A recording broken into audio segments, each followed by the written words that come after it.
Hello friends, आज की हमारी कहानी है कक्षा 10 की स्पर्श भाग 2 हिंदी। रविंद्र केलेकर द्वारा रचित ये कहानी है जिसका शीर्षक है हमारा गिन्नी का सोना। पतझड़ में टूटी पत्तियाँ। पतझड़ में टूटी पत्तियाँ का इसमें पहला भाग है गिन्नी का सोना। शुद्ध सोना अलग है और गिन्नी का सोना अलग। गिन्नी के सोने में थोड़ा सा तांबा मिलाया हुआ होता है, इसीलिए वह ज़्यादा चमकता है और शुद्ध सोने से मजबूत भी होता है। औरतें अक्सर इसी सोने के गहने बनवा लेती हैं। फिर भी होता तो वह है गिन्नी का ही सोना। शुद्ध आदर्श भी शुद्ध सोने के जैसे ही होते हैं। चंद लोग उनमें व्यवहारिकता का थोड़ा सा तांबा मिला देते हैं और चला कर दिखाते हैं। तब हम लोग उन्हें प्रैक्टिकल आइडियलिस्ट कहकर उनका बखान करते हैं। पर बात न भूलें कि बखान आदर्शों को नहीं होता बल्कि व्यवहारिकता का होता है, और जब व्यवहारिकता का बखान होने लगता है तब प्रैक्टिकल आइडियोलॉजी के जीवन से आदर्श धीरे धीरे पीछे हटने लगते हैं और उनको की व्यवहारिकता सूझबूझ ही आगे आने लगती है। सोना पीछे रहकर तांबा ही आगे आता है। चंद लोग कहते हैं गांधी जी प्रैक्टिकल आइडियलिस्ट थे, व्यवहारिकता को पहचानते थे, उसकी कीमत जानते थे, इसीलिए वे अपने विलक्षण आदर्श चला सके, वरना हवा में ही उड़ते रहते, देश उनके पीछे न जाता। हाँ, पर गांधी जी कभी आदर्शों की को व्यवहारिकता के स्तर पर ये न कहाँ है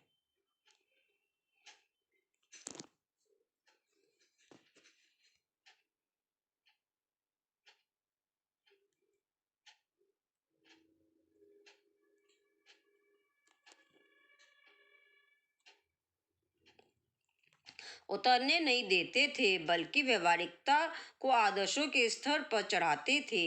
वे सोने में तांबा नहीं बल्कि तांबे में सोना मिलाकर उसकी कीमत बढ़ाते थे, इसलिए सोना ही हमेशा आगे आता रहता है। व्यवहारिकता वादी लोग हमेशा सजग रहते हैं, लाभ हानि का हिसाब लगाकर ही कदम उठाते हैं। वे जीवन में सफल होते हैं, अन्यों से आगे भी आते जाते हैं। पर क्या वे ऊपर चढ़ते हैं? खुद ऊपर चढ़े और अपने साथ दूसरों को भी ऊपर ले चले, यही महत्व की बात है। यह काम तो हमेशा आदर्शवादी लोगों ने ही किया है। समाज के पास अगर शरावत मूल्यों जैसा कुछ है तो वह आदर्शवादी लोगों का ही दिया हुआ है। व्यवहारवादी लोगों ने तो समाज को गिराया ही है। झीन की देन।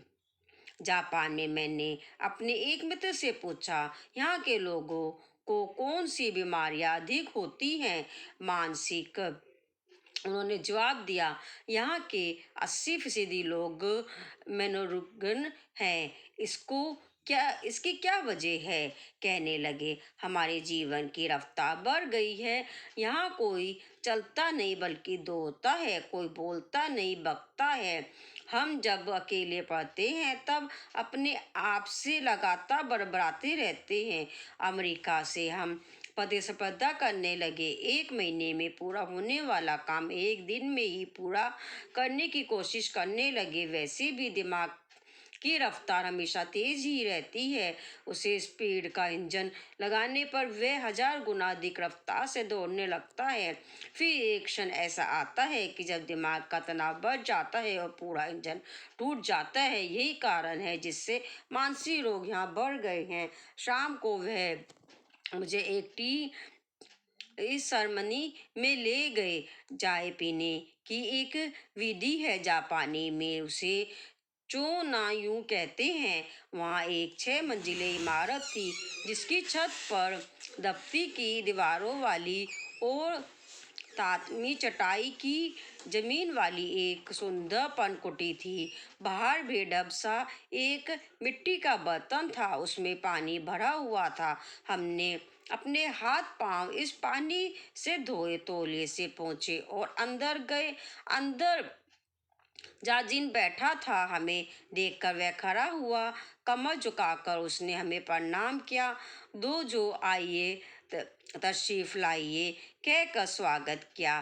बैठने की जगह हमें दिखाई, अंगीठी सुलगाई, उस पर चायदानी रखी।